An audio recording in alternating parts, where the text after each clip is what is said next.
Hello there, and welcome to episode 3 of Watching Classic Doctor Who Out of Order. This time, we're still watching it in order, and I'm going to talk about today The Edge of Destruction, which is the third story in the whole series, in the 12th and 13th episode. I really like this episode, but I'll talk about that later. So it's kind of a filler episode. It's 2 episodes. It's a little two-parter, and it's basically at the end of the Daleks, all of Ian, Barbara, Susan, and the Doctor get knocked out. Like the ship crashes. The TARDIS crashes. And something happens, and at first they're all really disoriented and they don't know what's going on, and the doors keep opening and closing. They're acting really weird and out of character, and Susan's like stabbing a bed with scissors, and so they eventually figure out that, like, after some like accusations going back and forth between like the Doctor thinking that Ian and Barbara sabotaged the ship, and that they're like, no, we didn't, we don't know what we're doing, this is entirely yours and Susan's thing. We find out that we're at the formation of, I'm not sure if it's like supposed to be like the Big Bang, like the formation of the universe, or if it's just the formation of our solar system. I think it's supposed to be our solar system, but he hit the quick return switch, which is something that would immediately return everyone to Earth, and the switch basically got stuck. So he's like, they went back too far, and so they're like, okay, we're gonna go forward.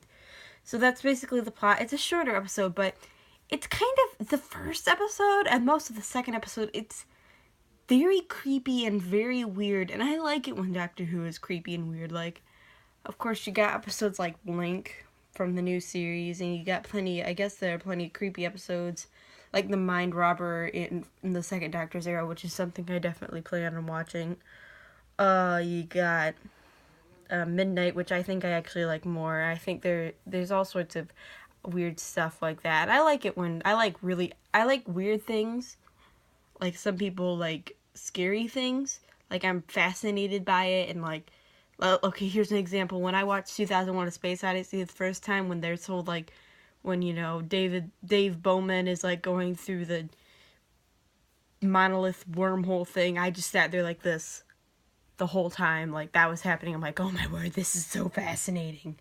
But I really like this. I like this episode. When I first watched it, it was like my favorite episode out of all of them, and I'm not quite sure if that's still the case. Like, not my favorite episode of Doctor Who, but like out of the 3, I think I like the Daleks a little bit more now, going back. But it's really good. It's I'd like to, like, Carol Ann Ford, who plays Susan, is like really good in this, especially in the first episode, because I forgot about the part where she, like, it was with Ian. Yeah, Ian is like laying her down because she just collapsed from, like, all the weird disorientating stuff, and he goes out to do something to get some water for her, and he comes back in and she's holding scissors just like this, and it's just, she has the creepiest look on her face in that whole part. And then she freaks out, she stabs the bed, and like, she's just really, really ominous. It's like, of course, you think of it and you're like, oh, they're like really hammy acting, but like,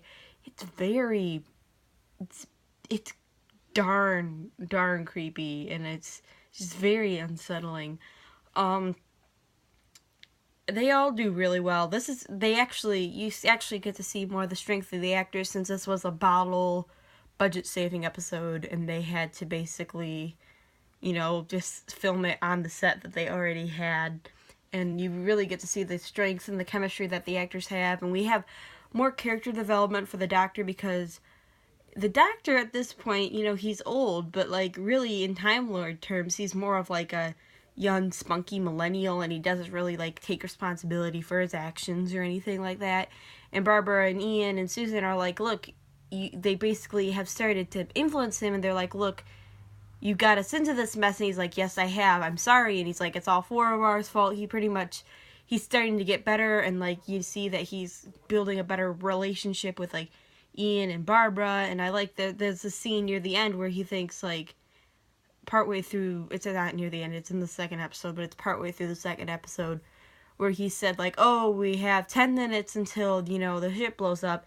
And then he asks the girls to go over, and he said he's like, hey, if the door's open, tell us what you see, okay? And they're like, okay, and they go walk over there, and he brings Ian towards him, and he's like, I lied, we only actually have 5 minutes. And he's just like, okay, he's like, 5 minutes until the whole ship disintegrates, so he's like, will you go forward in this with me? And I thought that was, like, really sweet, that he's kind of like, he's getting a better relationship. And, yeah, this episode, it's definitely filler, but I don't know. It's a good episode. It's very creepy and weird. I think I'd give it a 8.5 out of 10. It's nice, good, solid episode. We learn more about how the TARDIS works and stuff.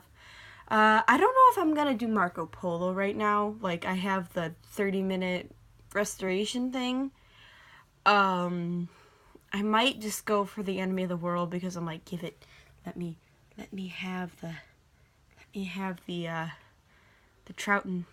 Give it to me. I want the second Doctor, Victoria and Jamie. I want to see the doppelganger and all that. But I might do... I don't know if I have enough to talk about with Marco Polo at this point. I might just... Actually, yeah, I think I'm going to wait on that one for a little bit. I actually haven't seen it at all before. But yeah, hopefully I won't have such a gap between episodes next time. And I will see you in a few days. Bye.